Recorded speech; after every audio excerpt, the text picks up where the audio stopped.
There are silences that echo louder than any scream, silences that are not empty, but full of everything that was never said, and maybe you've been living in that silence. The one where you give, and still feel invisible. The one where you love with all your heart, and still feel like he doesn't see you. Maybe you've been holding on so tightly that you forgot what it feels like to simply breathe, to simply be, to be enough without having to prove, explain, or beg.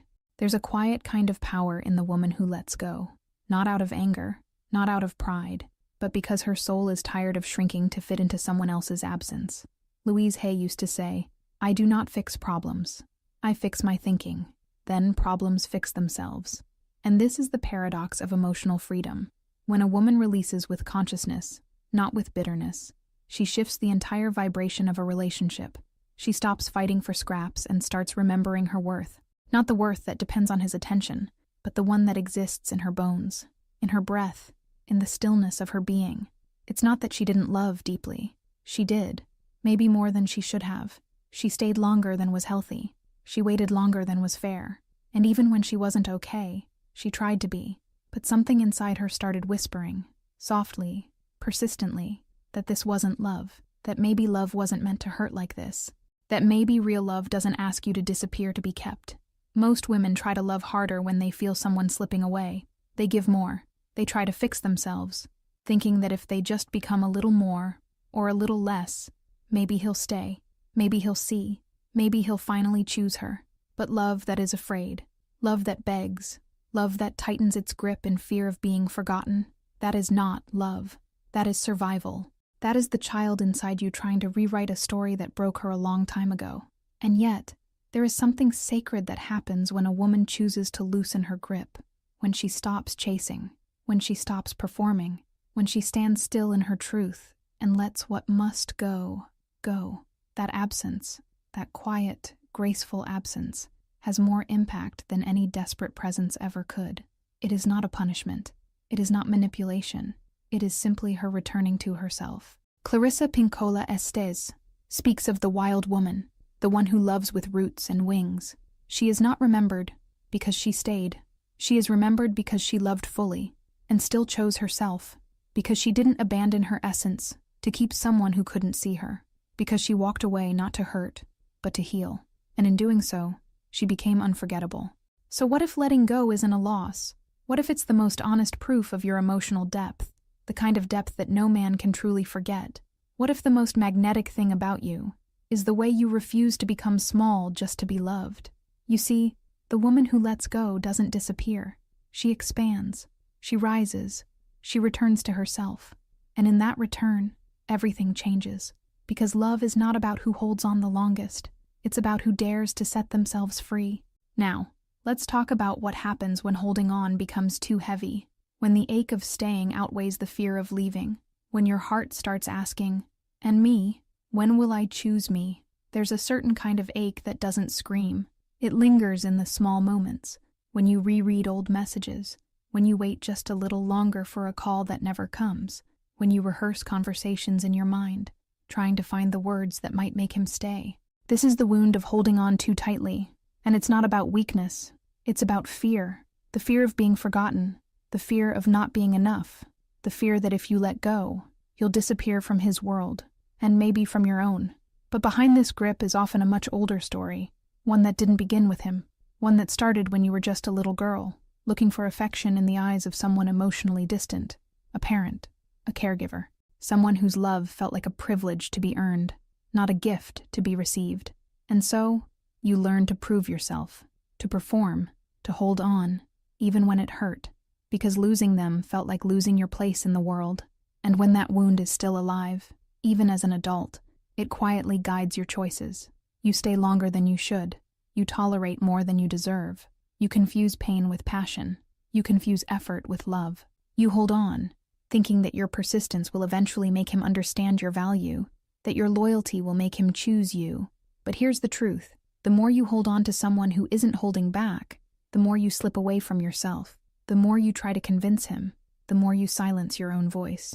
And slowly, the relationship becomes less about love and more about survival, less about connection and more about clinging.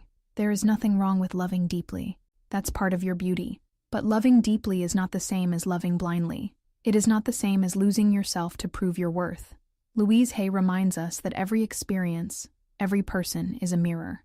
And if you keep attracting those who require your suffering in exchange for love, then maybe it's time to ask, what am I still trying to heal through him? Letting go isn't about giving up. It's about recognizing that love shouldn't require you to betray yourself. That real love, conscious, reciprocal, healing love, never asks you to become invisible to be kept. It sees you. It holds you. It honors the sacredness of your presence. But when you hold on too tightly, the relationship becomes a rope, one that burns your hands and bleeds your spirit. And the irony is, the tighter you hold, the faster he slips away. Because what comes from fear rarely creates safety. What comes from desperation rarely inspires devotion. So, what happens when you loosen the grip? When you stop negotiating your value? When you begin to trust that letting go might be the first step back home, not to him, but to yourself? We're not talking about losing love. We're talking about no longer losing yourself in the name of love. And that, my dear, changes everything. There's a moment, often quiet, almost imperceptible, when a woman decides to stop chasing. It doesn't look dramatic. She doesn't make announcements or ultimatums. She simply softens the effort. She exhales. She stops reaching out first. She stops bending her needs. She lets the silence between them speak for itself. And in that silence, something powerful begins to shift. When a woman stops chasing, she doesn't become distant. She becomes magnetic. Because there is something unmistakably compelling about a woman who no longer needs to convince someone of her worth. Something sacred about the way she reclaims her presence, not with noise, but with quiet certainty. And it's in that certainty that a man begins to feel what he never noticed before, the weight of her absence. Until then, he may not have seen the fullness of her giving. He may not have realized how deeply she was loving, how silently she was hoping. But when she no longer tries to be chosen, when she stops offering pieces of herself just to be noticed, the space she leaves behind begins to speak louder than her presence ever could. This shift isn't about playing games. It's not a tactic. It's a returning, a remembering. A woman no longer trying to earn love becomes the embodiment of love itself. And love, in its purest form, doesn't chase. It radiates. It invites. It holds space. Louise Hay teaches that when we heal the thought, we heal the pattern. And the thought that says, I must prove my worth to be loved, is one of the deepest illusions we carry. But when that thought dissolves, when a woman begins to see herself through eyes of compassion and not comparison, everything around her begins to transform. The man she once pursued may start to feel something he didn't expect. The sting of absence.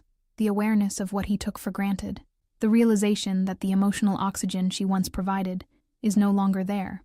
And whether he says it aloud or not, he knows. She was rare. She was real. And he didn't meet her with the same depth. But this story isn't about his awakening. It's about hers.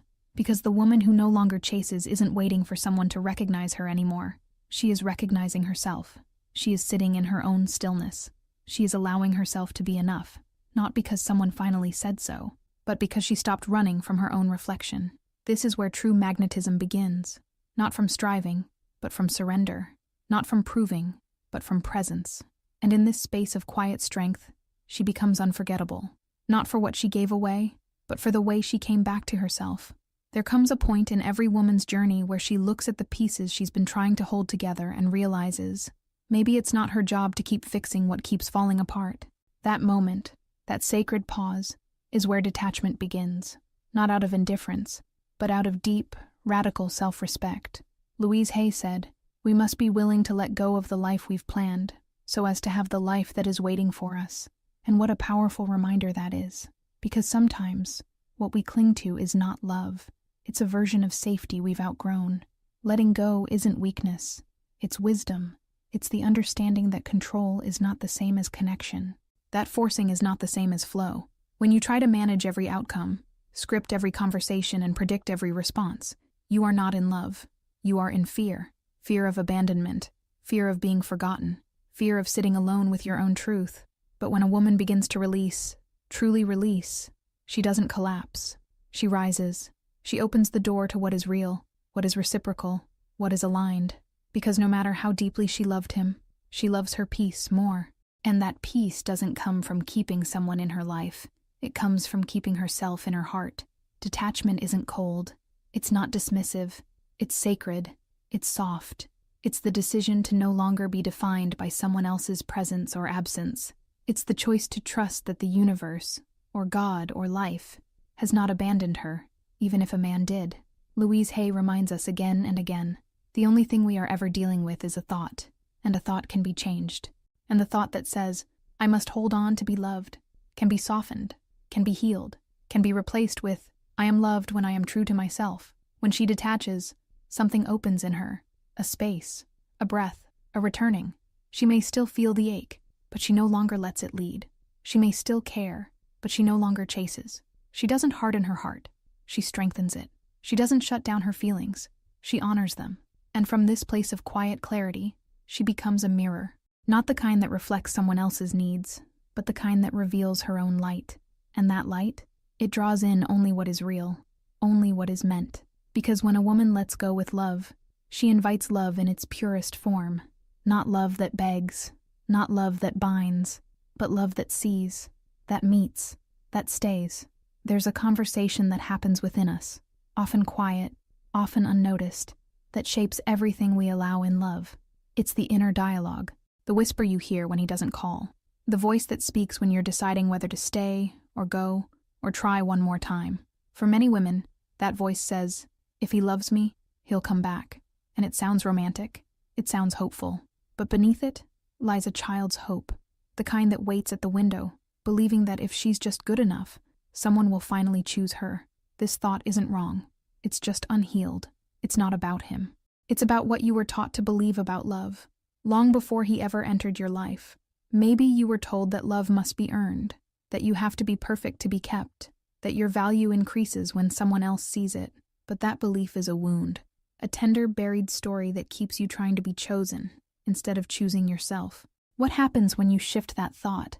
When you stop asking, will he come back? And start asking, what part of me still thinks I need to be abandoned to prove I'm lovable? Louise Hay taught us that every thought is a choice, and when you choose the thought, if I love myself, I won't need to be lost to be wanted, your entire emotional world begins to change. Because here's the truth. The moment you stop trying to prove yourself is the moment you become powerful. Not because you've given up on love, but because you've given up on sacrificing your soul for it. You're no longer building castles in someone else's silence. You're no longer waiting for breadcrumbs when you were meant for a feast.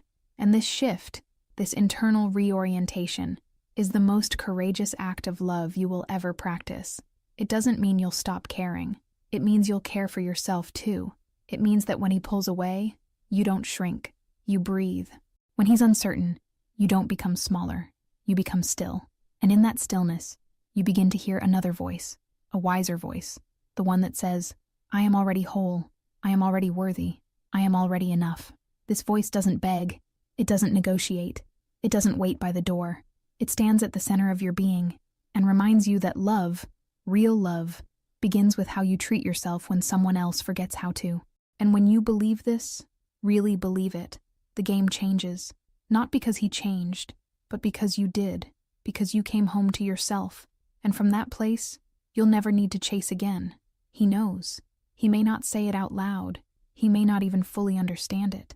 But when you stop trying to convince him, when you stop explaining, proving, adjusting, pleading, he feels it. He feels the shift, the loss of the emotional gravity that used to pull him close even when he was distant. And that absence, that soft, sacred absence, begins to echo in places he didn't even know were listening. There's a particular energy that surrounds a woman when she no longer needs to be chosen to feel worthy. It's not loud. It's not vengeful. It's not about showing him what he lost. It's simply the energy of someone who has nothing left to prove. And that energy, that calm, quiet sense of enoughness, can do what desperation never could. It makes him see you, for the first time maybe, or in a way he never allowed himself to before. Because as long as you were striving, he could stay comfortable. He could keep receiving without giving. He could take your presence for granted, assuming it would always be there. But now you're different. Not because you stopped caring, but because you started caring in a new direction, inward.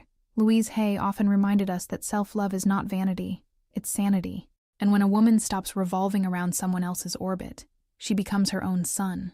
She illuminates from within, and in that light, she no longer tolerates shadows pretending to be warmth. He notices, maybe not right away, maybe not in a grand epiphany, but little by little, your absence speaks. The ease you once gave without question, the way you made him feel without him having to try. It's not there anymore, and he begins to wonder, not just where you went, but who you've become. And that question, who is she now, is the beginning of his reckoning. But it's no longer your concern, because you're not waiting for him to awaken. You're not holding your breath for him to rise. You're already walking, already growing, already remembering what it feels like to be enough without needing someone else to confirm it. That's the paradox. The moment you release the need to be seen is the moment you become undeniable. The moment you stop needing to be chosen is the moment you become unforgettable. And not because he finally sees you, but because you finally see yourself. There is a sacred kind of strength that lives in a woman who walks away with grace. Not because she stopped feeling, but because she started honoring what she feels. Because she realized that staying where she is, not met, does not prove love. It delays healing. And so, she lets go. Not to punish, not to control, but to protect the dignity of her own soul. It's not just that she leaves, it's how she leaves. The energy she carries, the softness in her silence, the clarity in her eyes. She does not slam doors. She does not leave chaos behind. She simply steps into herself, fully. And that fullness, that presence of a woman who no longer begs, becomes the memory he can't shake. He may not understand it at first. He might even think she's just another woman who gave up too soon. But time has a way of revealing what effort cannot. And as the days pass, her absence begins to live in the corners of his world, in the places where she once laughed, in the quiet moments where her presence used to bring peace. She is no longer there, but the echo of who she was remains. Clarissa Pinkola Estes speaks of the woman who descends into the underworld and returns whole. This is her, the woman who faced her fear of being alone, the woman who walked away from a love that asked her to stay small, the woman who chose her own depth over surface affection. And because she did, she became a story he will tell himself in silence, not out of regret, but out of reverence, because the way she walked, not just away, but into herself, is what stays. It is not the leaving that makes her unforgettable. It's the love she gave, the truth she embodied, and the grace with which she reclaimed her life. That is what lingers. That is what haunts. That is what heals. Louise Hay reminds us, you have been criticizing yourself for years, and it hasn't worked. Try approving of yourself and see what happens. And that is exactly what this woman has done. She stopped waiting for someone else to approve of her worth. She gave herself permission to live as if she mattered, because she does. She doesn't need to be remembered to feel valuable, but she will be. Not because she stayed, but because when she left, she didn't break. She bloomed, and no one forgets a woman who blooms where she was once being buried. She didn't let him go because she stopped loving him. She let him go because she started loving herself more, and that changed everything. For a long time she stayed. She gave. She hoped. She believed in the man he could be, not always in the man he was. She forgave things that hurt. She made herself smaller, quieter, more patient, not because she was weak, but because her heart was strong enough to endure what others might walk away from. But endurance is not the same as fulfillment, and one day, she felt it. The quiet ache of self-abandonment, the dull, constant pull of a life that no longer honored her essence. And so, without drama, without revenge, without trying to make him feel what she had felt, she released him. She stepped away, not with bitterness, but with reverence, for herself, for the love they shared, for the woman she was becoming. She didn't walk away to teach him a lesson. She walked away because she had finally learned her own. Time passed, and he felt it. At first it was subtle, her silence where there once were messages, her absence in spaces she used to light up. But slowly, he began to realize she had stopped orbiting his world. She was no longer waiting for him to meet her needs. She was no longer asking to be seen. She had become her own home. And then one day, he came back, not with the same arrogance, not with the same certainty that she'd still be there, but with something softer, something more real. He had changed. Or perhaps he had simply been humbled by her absence, awakened by her strength. He saw her, maybe truly saw her, for the first time, not as someone to complete him, but as someone he had never truly deserved while she was trying so hard to be kept. But by then, she had changed too. She received his words not with longing, but with clarity. She didn't need his return to feel validated. She had already arrived, at herself. And while part of her was touched by his growth, another part of her knew. The woman she had become didn't need him back. And that's exactly why his love felt different. Because it was no longer about filling a void. It was about witnessing a wholeness. And that kind of love, the kind that meets a woman in her fullness, can only come when she's no longer waiting to be rescued. She let him go, and he returned. But she never left herself again. Letting go is not the end of love. It is the return to something deeper, a sacred place within you that was never truly lost, only buried beneath years of longing, of proving, of waiting. It is the path back to your center, and in that center there is no desperation. There is no fear of being forgotten. There is only presence, only truth, only you. Louise Hay reminds us, the only thing we are ever dealing with is a thought, and a thought can be changed. And when you change the thought from, I must be chosen, to, I am already whole, the world responds differently. Not because it has changed, but because you have. And from that inner shift, everything you attract begins to reflect your new vibration, your new sense of worth. A woman who lets go with love becomes emotionally untouchable, not because she builds walls, but because she has learned the difference between attachment and connection, between being needed and being honored. She no longer accepts crumbs because she has tasted the fullness of her own presence. And once you know the flavor of self-respect, you can never again be fed by anything less. Clarissa Pinkola Estes says, to be strong does not mean to exert great physical power. It means meeting one's own truth with dignity. And that is what letting go really is. A return to dignity. To meet yourself where you are. To hold space for the grief and the freedom. To understand that your heart breaking open is not a failure, but a rebirth. And so, here you are. Not empty, not broken, but rising. Slowly, quietly, powerfully. You are remembering that love is not something you earn through sacrifice. It is something that flows naturally when you stop abandoning yourself for someone else's potential. And this is where real love begins, in the soil of your own self-acceptance. So take a breath, close your eyes, imagine your hands opening, feel the tension leave your fingers, see what you were holding. Was it fear? Was it memory? Was it a version of yourself that no longer fits who you're becoming? Let it go, not with anger, but with love. Because what is real, what is truly yours, will always return. And if it doesn't, then it was never meant to walk with you into the woman you're becoming. If this message touched your heart, I invite you to subscribe, to stay close to this space of truth, healing, and feminine rebirth. And now, take a moment to continue your journey. Click on the video that just appeared on your screen. It's waiting for you, just like this moment was. You are not alone, and your healing has already begun.